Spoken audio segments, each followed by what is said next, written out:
We are in the process now of reevaluating the first fatality we had. We take this very seriously when we do have a report of anyone who has died as a result of COVID-19. We are in the process now of reevaluating the test results there. There apparently were some procedural issues with regard to the test. Originally, the test was done by a private laboratory and determined to be inconclusive. And we're wanting to run that test again. And we should have conclusive results on that before the end of today.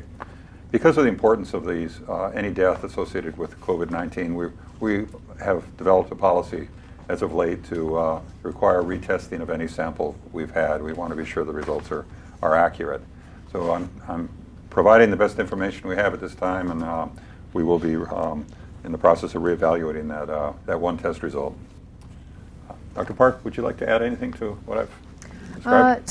As regarding that death, it was reported to us a couple of days after the death had occurred, and so we are following up with the healthcare facility providers, family on just making sure that they're aware that regarding the infection control. So far, as we see it, the clinical management did not change, was not affected by whether or not it was COVID-19 or not, and I think that's an important thing for everyone to remember.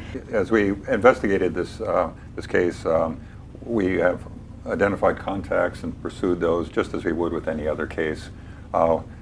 We are aggressively looking at each and every case that's reported to us that's possibly COVID-19 related, and would be identifying close contacts, following up with those close contacts and others as well. We did find an irregularity in the processing of that sample. If we had waited longer, we probably would have seen that. But just to be sure that we got the right result, we do want to run the test again and make sure that this is in fact a positive. Again, it would not have changed in regard to managing the case. The individual died 2 days ago. Obviously, the results would have been irrelevant as it related to how that individual is handled. And I have to emphasize, too, that we've handled the case the same regardless of how this result came back. We have assumed that it was a positive, identified contacts, and pursued that. So we'll know by this evening whether or not that is, in fact, a positive. If it's a negative, of course, we'll let you know. We want to be sure you, of course, have the correct information. So stay tuned on that, and we'll of course let you know one way or the other.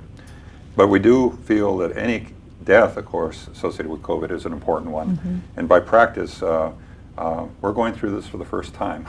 We are going to be testing each and every individual who is positive, and if they've passed away, I'll test them again, the sample again, to make sure that we got the right result. Just to be sure the reporting is accurate. Okay, our next question.